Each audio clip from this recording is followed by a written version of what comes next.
Bom dia, gente. A gente vai dar entrada, né, no próximo módulo, tá? E falar um pouco sobre esse momento aqui do mundo, ó, o momento do renascimento, né? E é um momento onde o humanismo vai surgir. O humanismo é muito simples de entender, é uma valorização do ser humano, da forma humana, do jeito humano de ser, de pensar e do corpo humano, né? Então a gente vai entender esse movimento humanista e entender o renascimento também, tá bom? Aí fala assim, as ideias do humanismo e o avanço do renascimento são fatores essenciais que marcaram um período de grandes transformações culturais e científicas, né? E econômicas na Europa entre o século XIV e XVI. Um dos pontos que promove o renascimento e que promove o humanismo é, primeiro, o fim da Idade Média, tá? E segundo, as grandes navegações também vão fazer essa promoção. Por quê? No caso, essa promoção eu digo assim, vão propiciar, né? Vão permitir que aconteça, tá? O renascimento e o humanismo. Por quê, gente?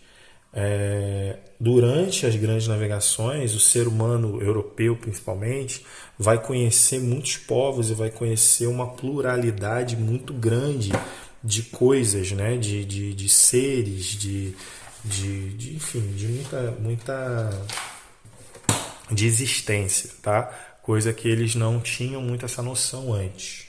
Ó, como vimos no capítulo 1, o período moderno na Europa teve início no século XVI, caracterizando um momento de mudanças no pensamento e no modo como as pessoas compreendiam o mundo.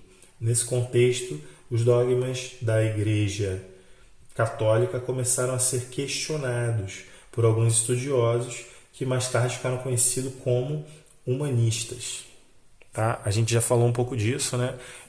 Esse embate aí entre essa mudança de pensamento e o pensamento antigo, né? Religioso.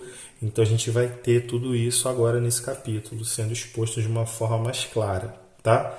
Aí tá falando, ó, os humanistas, né? Estudos humanistas. Os humanistas criaram novas propostas de estudo e de ensino, sendo responsáveis por um movimento de renovação do conhecimento, pois defendiam um programa de estudos de humanidades que pretendia ensinar aos alunos matérias como poesia, gramática, história, filosofia, matemática, ética. Eles propunham também a retomada dos estudos da cultura clássica greco-romana, tá? Lá atrás, gente, 1000 anos antes, lá na Grécia, né? Que na visão deles era a mais alta expressão de cultura e principalmente a que mais valorizava a criatividade. Entre os humanistas havia cristãos e não cristãos. Por pensarem de maneira diferente, eles discordavam em muitas questões. No entanto, o que os unia era um entusiasmo pelo estudo e pelo saber crítico.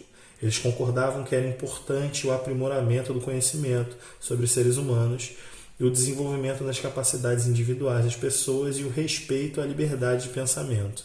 Tá? Então, gente, é uma mudança nesses conceitos de pensamento, uma mudança muito, muito forte, né? Enquanto na Idade Média nós tínhamos a Idade Média, que nesse período que a gente está lendo, a Idade Média aconteceu há menos de um século atrás, tá? Então, enquanto na Idade Média a nossa principal preocupação era a questão de alimentação, era uma questão mais prática, né? Nesse período aí, no período moderno, né, onde o Renascimento e o humanismo vão surgir, nós já temos centros comerciais que permitem que a questão de alimento já não seja um problema tão forte assim. E a partir desses centros comerciais nós temos os encontros de muitas pessoas, coisa que durante a Idade Média a gente não tinha, porque a Idade Média passou por um período de ruralização, né? Um período onde as pessoas se escondiam nos feudos, e os feudos eram essencialmente rurais. Então, essa população, ela volta para as cidades, e nas cidades a população se reencontra, né? Pode até parecer um pouco poético, mas eu digo assim, se reencontra ao longo do tempo, e a partir desses reencontros eles podem ter uma noção melhor do que é o mundo, de como é o mundo funciona, de como o mundo funciona, do que a questão da liberdade, as mudanças que eles podem pensar e propor para a sociedade, tá? Continuando. Então, aí vai haver uma série de movimentos, né, de estudiosos que vão repensar nessa autoridade da igreja e nisso tudo que a igreja fala com a gente, né, sobre essas questões aí da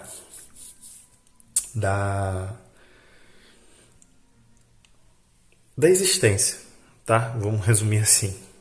Então tá lá, ó. Críticas aos conceitos católicos. Diversos humanistas cristãos e não cristãos discordavam da Igreja Católica em vários aspectos, principalmente sobre as ideias do teocentrismo, tá?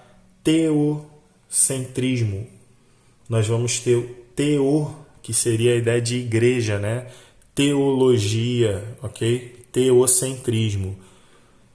E o centrismo, que dá uma ideia de centro.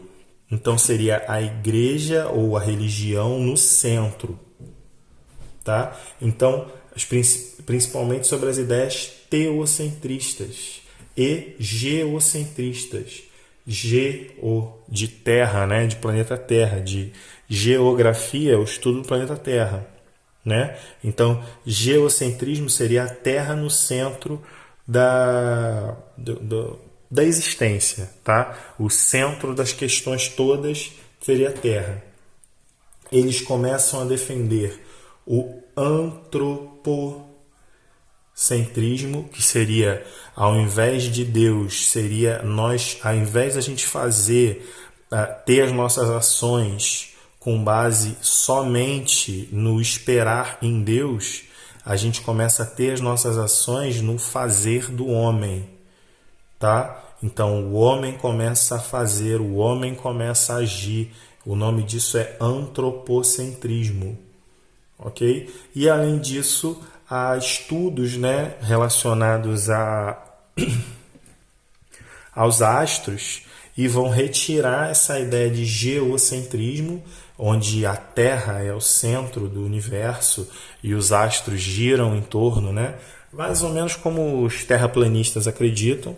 Isso vai ser um absurdo. Eles vão tirar essa ideia de geocentrismo e adotar uma ideia de heliocentrismo, tá? Hélio, na mitologia grega, é o Sol. Então eles começam a adotar a ideia de que o Sol está no centro do mundo, tá? Aí nós temos aqui uma imagem que vai representar o teocentrismo, né? Deus sendo representado por um senhor aqui, controlando a Terra, tá? E o geocentrismo, a Terra como sendo única motivação de Deus, né? E as estrelas, o Sol e a Lua, girando em torno da Terra, tá bom? Aqui, ó, teocentrismo, Deus como centro de tudo. O teocentrismo é a ideia de que Deus é o fundamento de todos os fenômenos do universo. Este era o pensamento central da Igreja Católica, né? Lógico, se a Igreja Católica provasse que Deus estava no centro de todo o universo e como a Igreja Católica era a única representante de Deus, logo a Igreja Católica seria a instituição mais poderosa do planeta, tá? E geocentrismo, Terra como centro do universo. Os defensores do geocentrismo acreditavam que os demais planetas e o Sol giravam em torno da Terra e que isso era a criação de Deus, tá bom? E, ó, aí isso vai mudar para esses novos pensamentos. Ó, o antropocentrismo, ó, homem como centro de tudo.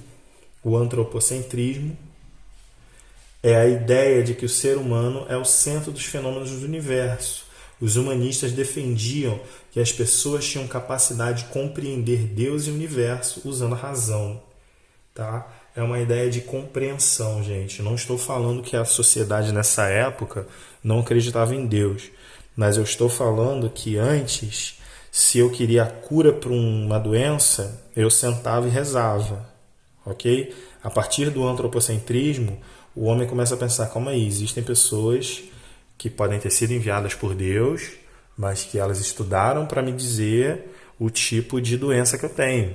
Então eu posso, a partir desses estudos, entender que eu preciso tomar um remédio específico, tá bom? Basicamente é isso. E aqui, ó, o heliocentrismo. Para nós hoje pode não parecer um conhecimento tão importante assim, né? Descobrir que o Sol está no centro do universo, porque não está. Mas para eles quebrava essa ideia da Igreja Católica, tá?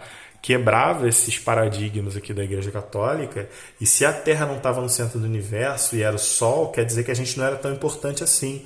Então, se a gente não era tão importante assim, a Igreja Católica talvez não fosse tão importante assim, tá bom?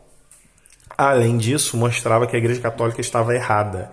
E como é que a mensageira de Deus no planeta Terra está errada? Não, isso é inconcebível, né? Então, o Sol como centro do universo. O heliocentrismo era defendido por um padre e astrônomo polonês chamado Nicolau Copérnico. Para ele, a Terra, como um planeta, realizava movimentos de rotação, isso é, girava em torno de si mesma, e de translação, girando em torno do Sol. Tá bom? Então, é isso. Eu vou deixar essa aula aí parada, né? Vou parar por aqui e depois a gente volta e fala um pouco mais sobre isso aqui, tá bom? Que acho que parar por agora é melhor.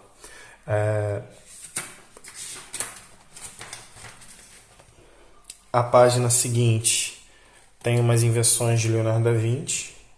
Vocês podem dar uma lida aí, ó, podem entender um pouco mais sobre Leonardo da Vinci e podem também fazer os exercícios aqui da página seguinte, né?